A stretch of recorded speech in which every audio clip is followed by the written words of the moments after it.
Now let's dive deep into this big LGBTQ story of 2024. I'm Buddy Fry, and let's queer up the top stories of the year. This is number 14 of 24. Richard Simmons just wants to live a quiet life, so let him. This story was first broadcast on February 5th on the FayWhat show. Richard Simmons vanished from the public eye over a decade ago, but was forced to break his silence earlier this year to deny rumors of an unauthorized biopic starring Pauly Shore. Sadly, just a few months after this story, he passed away at his home in Los Angeles, just one day after his 76th birthday. We obviously will miss Richard Simmons. Here's more on it.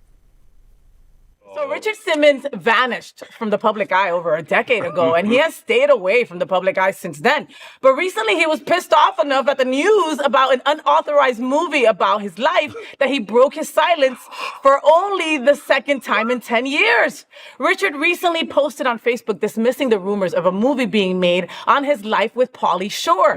He said he has not given permission for any movie. Pauly Shore was recently on TMZ Live and expressed the excitement over the possibility of a movie on Richard with him playing the role, and hoped the fitness guru would be on board with it. But clearly, he's not.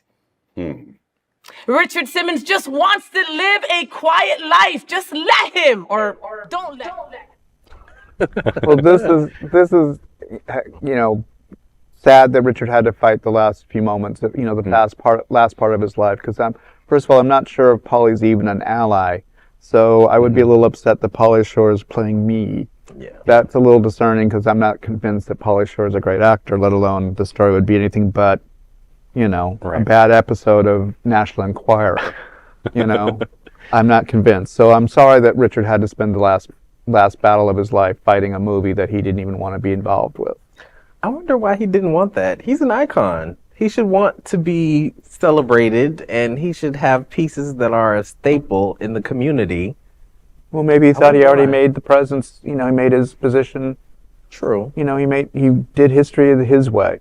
Well, he also wanted to, in the comment that he's had, or that a statement that he wrote, he just wanted to live a quiet, peaceful life out of the spotlight. I think there was a lot of kind of ups and downs with him over the years. I remember, first of all, when I was a young kid, the Sweatin' to the Oldies stuff. Yep. And then when I was in high school, he came back as like Dave Letterman's foil on several of those episodes. But then he and Letterman had kind of like this on again, off again fight. And I think that's when maybe Simmons started to say, hey, I'm going to back out of this. Yeah. I need to be myself away from everyone. And he knew the jokes were being made on his behalf, and he played into a lot of those jokes too, which he did, knowing who he was. He was a confident man.